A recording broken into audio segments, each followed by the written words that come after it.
Hello வீஃபர்ஸ், நாங்களோட Lakshmi. நீங்கள் பார்த்துருக்கிறது 0 லக்ஷ்மி.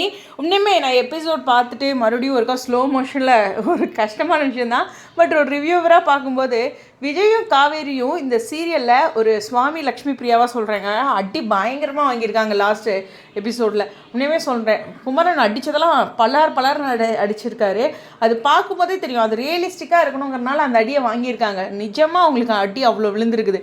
அதே மாதிரியே காவேரி அவங்க அம்மா கிட்ட மட்டும் இல்லை, கங்கா கிட்டேயும் வாங்கியிருப்பாங்க. அதெல்லாம் பார்த்திங்கன்னா பண்ண முடியாதுல்ல, இப்படி லைட்டாக டச் பண்ணுற மாதிரி இருந்தால் அது ஃபோர்ஸ் கிடைக்காது.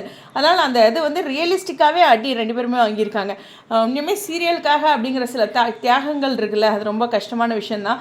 பட் அதனுடைய அவுட்புட் நம்ம வருத்தப்படுறோம் அப்படிங்கிறதெல்லாம் மீறி விஜய் அடித்ததுனால தானே அவ்வளோ கோவம் வந்துச்சு எல்லாத்துக்குமே அப்படிங்கிற மாதிரி ஒரு விஷயந்தான். ஸோ அதெல்லாம் அவங்களுக்கு அந்த டாப் ட்ரெண்டிங்கில் வந்தது, இது மாதிரியான விஷயங்கள். அதாவது என்ன சொன்னால், ஒரு கஷ்டப்பட்டதுக்கு ஒரு பலன் கிடைக்குதுல்ல, அது மாதிரி. பட் இருந்தாலும் ரியலாகவே அவங்க அடி வாங்கியிருக்காங்க அப்படிங்கும்போது சீரியலுக்கான தியாகமாக இருந்தாலும் கஷ்டம்தான். கண்டிப்பாக ஒரு பெயின் இருக்கும்ல, பலர்னு அடிச்சது.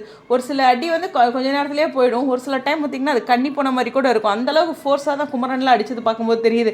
ஆனால் அவர் நான் தவறு சொல்ல, சீரியலுக்கு அப்படி தான் பண்ணி ஆகணும். அடிங்க ப்ரோ, சுவாமியாக சொல்லியிருப்பாரு, அடிங்க ப்ரோ, அதெல்லாம் ஒன்றும் பிரச்சனை இல்லை, அது உண்மையாக இருக்கணும்ல அப்படின்னு சொல்கிறதுன்னு இருக்குது. இப்போ சீரியலுக்காகவே நம்மளை விட சின்னவங்க காலில் விழுறது, இந்த மாதிரியான விஷயங்கள்லாம் நடக்கும். பட் அது ஒரு கதையோட போக்குக்காக செஞ்சு தான் ஆகணும் அப்படிங்கிற ஒரு விஷயம் தான்.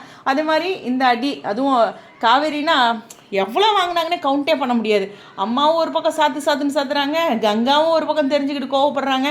ஓகே, பெரியவங்க அப்படிங்கும்போது அந்த கோவங்களை காமிச்சு தான் ஆகணும் அவங்களோட வியூவில் அப்படிங்கிறது தான். எனிவேஸ், எனக்கு இது சொல்லணும்னு தோணுச்சு. அவங்களுடைய தியாகம் அப்படிங்கிறதுக்கு வாங்கிய அடிகள் வலிகள் அப்படிங்கிறது இருக்குல்ல, எல்லாத்தையும் கடந்து அது ஒன்று இருக்குல்லப்பா அப்படிங்கிற ஒரு விஷயத்தினால நிச்சயமாக ராயல் சல்யூட் டோட்டல் டீமே. ஆனால் மீண்டும் சொல்கிற ஆக்டிங், ரைட்டிங் எல்லாமே பாராட்டி ஆகணும். ரைட்டர்லாம் வேறு லெவல் பண்ணிட்டார். எபிசோடில் ஒவ்வொரு இடங்களையும் ஒவ்வொருத்தரோட வியூவும், அம்மாவோட வியூவில் அவர் உட்காந்து யோசிக்கிறது, அம்மா எப்படி பேசுவாங்க அப்படின்னு ஒவ்வொருத்தரோட வியூலையும் ரொம்ப கஷ்டம் இல்லை ரைட்டிங் அப்படிங்கிறத யோசிக்கபடி செஞ்சுருக்காங்க. அஃப்கோர்ஸ் டைரக்ஷனும் ஒவ்வொருத்தரோட வியூ இருக்குல்ல, அதை அப்படியே ஞாபகம் வச்சே செஞ்சுட்டு இருக்கணும். அதெல்லாம் கடினமான விஷயம் தான். எனிவேஸ், உங்களுடைய கருத்துக்கள் ஸ்டேடியம்.